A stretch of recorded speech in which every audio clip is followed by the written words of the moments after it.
everyone, it's Ileana and I have another card to share with you today. I am going to be making my own background paper because the pattern paper that I had is no longer available.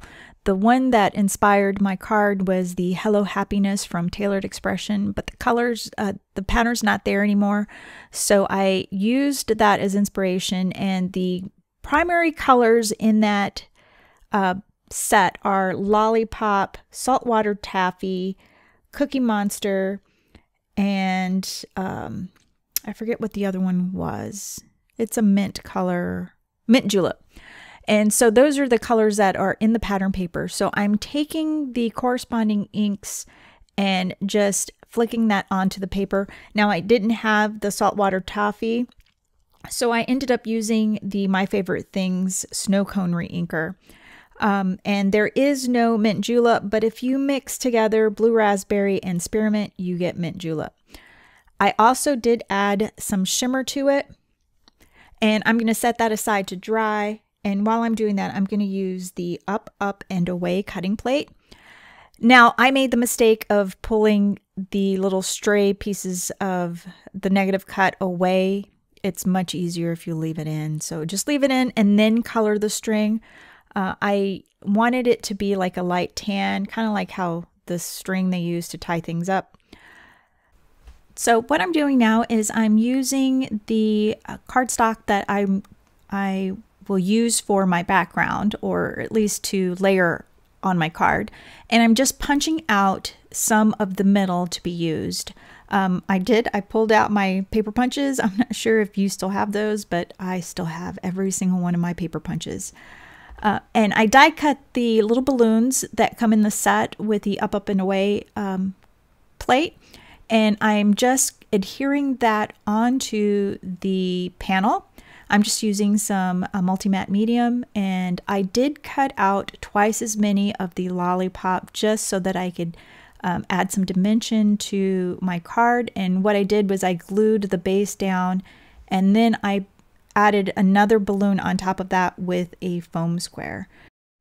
Once I have that all adhered, what I'll do is I'll go over to a box and I will spray the back of it with some liquid adhesive, and then that way I could attach my acetate to the front because I am making a shaker card.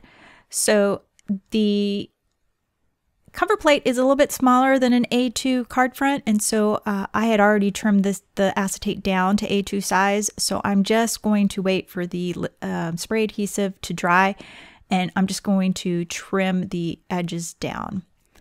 Once that's done, I added some of the foam strips from Tailored Expression around the edges just to make my shaker card, and I'm just adding some seed beads. I'm not sure what brand those are. It's just something that I got when I went to Stamp Junkies event, and I'm just adding some sequins. And of course, you know, I'm not sure if you have it, but I still have my Martha Stewart sequence, or my confetti, whatever it is, the glitter pack that you got at Michael's.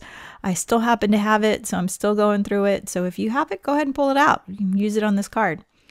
Now I'm just going to add the panels that I made, and I did make several of these. I ended up with about 12 of these cards, and I'm just going to trim around the edge. Because I use those little strips from Tailored Expressions, it's easy to trim around it. Now I'm just taking the sentiment from this Altenew floral, what is it called? Floral garden set, and I'm just using the word birthday from this happy birthday stamp, and I'm just moving the panel up as I stamp, and then what I'll do is I'll trim out each one of these. I am missing a little bit of my footage here where I was trimming it out, but anyways, I did heat emboss it with some Icicle embossing powder, and I'm going to use my cut-a-line to trim all of these. And this is the part where I did miss a little bit of the footage, but anyways, you just line things up with the lines of the cut-a-line, and then you just drop your blade right through that little slot, and you just run it through a couple of times. I don't put much pressure on the blade. I just run it over like if I'm writing with a pencil, and then eventually the blade will cut. If you put pressure on it, your blade will get stuck in your cutting mat and then you'll gouge it. Makes it a little bit harder for you to cut. So just take your time and just do simple strokes with the edge of your cutting blade. I did add some stick-it adhesive to the back of some black cardstock, and I am using this Tailored Expression Happy Script die. And that's just going to make it easy to adhere it to the front of my acetate. Then I don't have to mess around with liquid adhesive or spray adhesive. I'm just going to pull the backing off the back of it. I did try to use some of the Elizabeth Craft adhesive. It was too thick for my die cutting machine to cut all the way through, but the stick-it went through perfectly. And so I'm just going to adhere it down, and if you put the sequence, bunch it up underneath where the word happy is, you're going to be able to push down on it to get a good stick. And now I'm just taking those little birthday strips and I'm just adding some foam squares to the back of that and just adding it to the bottom of my card.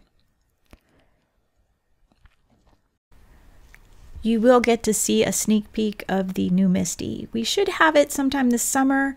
With the pandemic, everything got delayed a little bit, and so we should be seeing it sometime at the end of June, beginning of July. We will start a pre-order and have that to you as soon as we can. For the inside of the sentiment, I'm just using a card base, and I'm using a sentiment from the Simon Says stamp Big Bold Wishes, and I'm just stamping it with some VersaFine Clear ink. And because I'm using a card base, you won't see where I punched out the to make the balloons. Okay, so here are all the cards I end up making. The card on the right is the inspiration piece. That's the one that I took my colors from. And since the pattern paper is no longer available, that's why I decided to make my own background. The other one behind it, that's the one where I tried to come up with my own color combination, and it's all right. It was meh. But I used an embossing folder for this one here, and this one here, I ended up using the Backstory birthday background stamp. Stamped it in a light gray and used some sparkle embossing powder. I used the stamp here, and that's it.